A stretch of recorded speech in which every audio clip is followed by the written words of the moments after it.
les portent des bijoux, des tresses et des habits somptueux. 1 Timothée 2, versets 9 à 10. La Bible dit ceci. Je veux aussi que les femmes, vêtues d'une manière décente, avec pudeur et modestie, ne se parent ni de tresses, ni d'or, ni de perles, ni d'habits somptueux, mais qu'elles se parent des bonnes œuvres, comme il convient à des femmes qui font profession de servir Dieu. Toujours, il faut mettre tout dans le contexte. En ce temps-là, les prostituées étaient caractérisées par des tresses remplies de perles, des bijoux pour attirer les hommes, pour séduire les hommes, des habits somptueux, attirants, brillants, pour attirer les hommes, pour séduire les hommes. Et le souci de Paul a toujours été que la femme chrétienne ne ressemble pas à la femme païenne, que la femme chrétienne ne ressemble pas à la femme prostituée. Et ça, c'est d'actualité jusqu'aujourd'hui. Une femme chrétienne ne peut pas ressembler à une femme prostituée. Une femme chrétienne ne peut pas ressembler à une femme païenne. Ça, d'accord.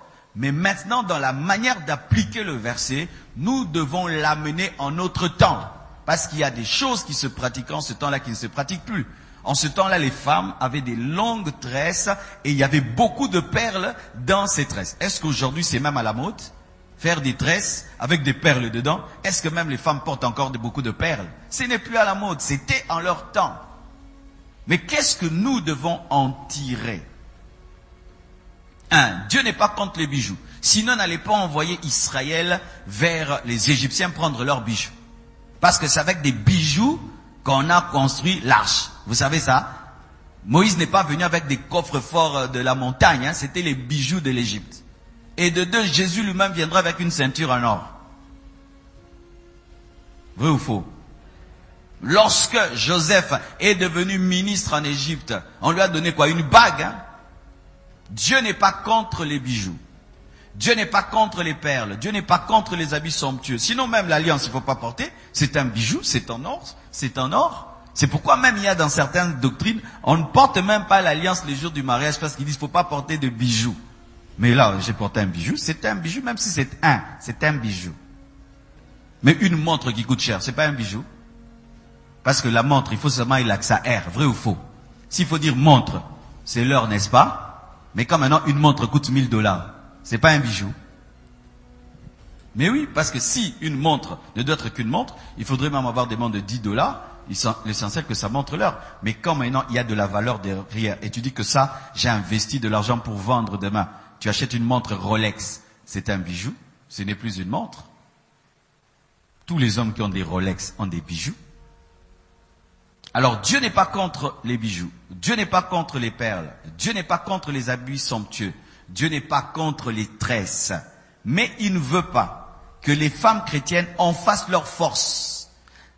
Mais que la force de la femme chrétienne soit les bonnes œuvres. C'est-à-dire que ta force ne doit pas être dans ton habit. Ta force doit pas être dans ton apparence extérieure. Ta force doit pas être dans tes cheveux, dans tes bijoux, dans tes vêtements. Mais ta force est d'être dans les bonnes œuvres, la bonté, la libéralité. Tu es hospitalière, tu as la sagesse. C'est ça ta parure. Amen.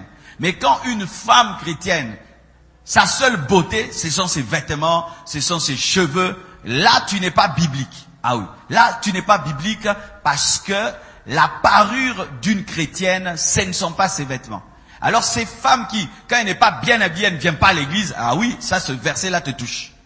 Et quand tu es bien habillé, tu cours vite à l'église nous montrer tes vêtements. Là, ce verset-là te touche. Quand tu prends 3 heures du temps devant ton miroir, là, ce verset-là te touche. Tu es une femme charnelle, matérialiste et extérieure. Et quand tu te maquilles comme une païenne, ce verset-là te touche. Mais une femme qui a des bijoux simples et elle est bien habillée, classe, et ce n'est pas pour se faire voir, ni pour se glorifier, et qui a des bonnes œuvres, qui sert Dieu, mais qui est bien habillé, qui est bien coiffé, bien tressé, il n'y a pas de mal. Il n'y a pas de mal. Le problème, c'est lorsque, mais on dit qu'elle se part des bonnes œuvres, que les bonnes œuvres soient d'abord ta parure, avant que tes vêtements soient ta parure. En soi, c'est ça l'interprétation. Alléluia. Mais quand maintenant même, vous êtes en train d'avoir des bijoux, Il faut pas oublier que tout doit se faire dans la décence. Je ne crois pas qu'une chrétienne, l'Esprit de Dieu peut te dire de mettre 4 bijoux ici. Non, non, non, non, non. Ça, ce n'est pas l'Esprit de Dieu. Ou tu portes ici 4 bracelets, 5 bracelets. Ici, 2, 3, 4. Non, non, ça c'est la chair. Ça, c'est aussi la chair. L'extravagance, c'est aussi la chair qui te pousse à cela. Comment tu peux porter tout ton coffre-fort le même jour? Moi, c'est l'esprit de vantardise. Je ne pense pas que le Saint-Esprit peut dire à une femme, porte tout ton coffre-fort. Tu en portes 2 ici, 2 ici, 2. Et aussi, si Dieu t'a convaincu de ne pas porter les bijoux, n'en porte pas. Ma femme ne porte pas les bijoux. Elle ne porte qu'une montre et une bague. C'est tout. Elle a un bijou, sa bague. C'est tout. Le reste, elle porte pas. Tu peux lui offrir et tout, elle porte pas. C'est sa conviction. Et si tu trouves que tu es belle sans bijoux, tu es belle sans cela, t'en as pas besoin. Alléluia. Tu n'en as pas besoin. Et si t'es pas convaincu de trouer tes oreilles, ne les trouve pas, ça fait rien. Amen. Mais si tu les trouves, ça fait aussi rien. Alors, Dieu n'est pas contre les bijoux, mais Dieu est contre l'extravagance. Dieu n'est pas contre les perles, il est contre l'extravagance. Dieu n'est pas contre les habits somptueux. Si Dieu te bénit et tu peux maintenant t'acheter des beaux habits, il n'y a pas de problème. Je ne pense pas que la reine Esther s'habillait mal, hein. Alléluia. Je ne pense pas que si aujourd'hui tu deviens la femme du président, tu vas mal t'habiller au nom de la chrétienté. Je ne pense pas que si tu deviens reine d'Angleterre et tu es chrétienne, tu vas mal t'habiller au nom de la chrétienté. Mais le mal, c'est d'être dans le luxe. Tu es dans des habits luxueux. Toi, ta vie, c'est l'habit. L'habit, le vêtement, c'est ça toi. Ta force, c'est ton vêtement. Des choses qui peuvent se brûler, que les rats peuvent dévorer. Amen, hein. Ou si tu n'es pas en griffe, tu es mal à l'aise. Il y a déjà comme ça. Si c'est pas griffé, ce n'est pas un vêtement. Il faut que ce soit griffé. Moi, j'ai créé ma propre griffe, MT. Ouais, je suis en griffe Marcelo Tounas. Moi-même, je me porte. Comme ça, Versace, je me laisse tranquille. Alléluia. Voici encore. Parlons maintenant de l'avis de Jacques sur le vêtement. Jacques 2, versets 2 à 4, la Bible dit, supposez en effet qu'il entre dans votre assemblée, quelqu'un donc entre dans l'assemblée, un homme avec un anneau d'or et un habit magnifique, donc somptueux, et qu'il y entre aussi un pauvre misérablement vêtu. Si tournant vos regards vers celui qui porte l'habit magnifique, vous lui dites, toi, assieds-toi ici, à cette place d'honneur. Et si vous dites aux pauvres, toi, tiens-toi là debout, ou bien assis-toi au-dessous de mon marchepied, ne faites-vous pas vous-même une distinction et ne jugez-vous pas sous l'inspiration des pensées mauvaises? Jacques, il n'interdit pas de bien s'habiller, parce qu'on n'a pas interdit à cet homme d'entrer dans l'église avec un habit somptueux et un anneau au doigt.